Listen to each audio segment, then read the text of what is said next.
In 1997, the Treaty on Friendship, Cooperation, and Partnership was signed, normalizing relations and addressing the Black Sea Fleet's status. Russia leased the Sevastopol naval base until 2017, resolving a key point of contention. During the 1990s, both nations faced economic challenges and political instability, with Ukraine balancing its European aspirations and historical ties to Russia.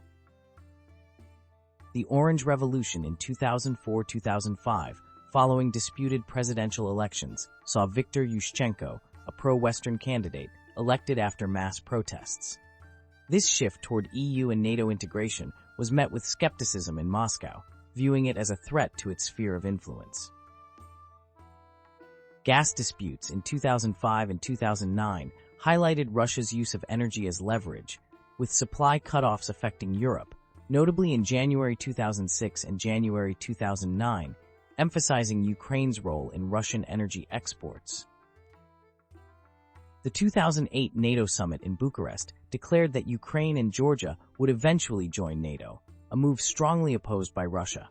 President Vladimir Putin's warnings of countermeasures and Russia's subsequent intervention in Georgia over South Ossetia in August 2008 signaled its readiness to use force to protect perceived interests. This period also saw efforts to promote Ukrainian national identity, including language policies, which sometimes clashed with Russian-speaking communities in eastern Ukraine and Crimea. Viktor Yanukovych's election in 2010 marked a return to a pro-Russian stance. On April 21, 2010, he and Putin signed an agreement extending the Sevastopol base lease to 2042 in exchange for discounted gas prices and a one-time payment, improving bilateral ties.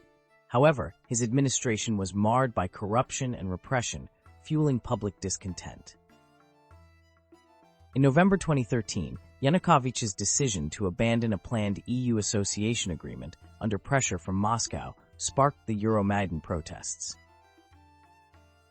These protests, initially peaceful, escalated into violence by early 2014, leading to Yanukovych's ouster on February 22, 2014. Russia, framing this as a Western-backed coup, responded swiftly. On February 27, 2014, Russian forces without insignia began occupying Crimea, seizing strategic sites and blockading Ukrainian military bases, culminating in the annexation by March 18, 2014, citing protection of Russian speakers. The annexation of Crimea, the first European state annexation since World War II, marked a significant breach of international norms, escalating tensions into the Russo-Ukrainian War.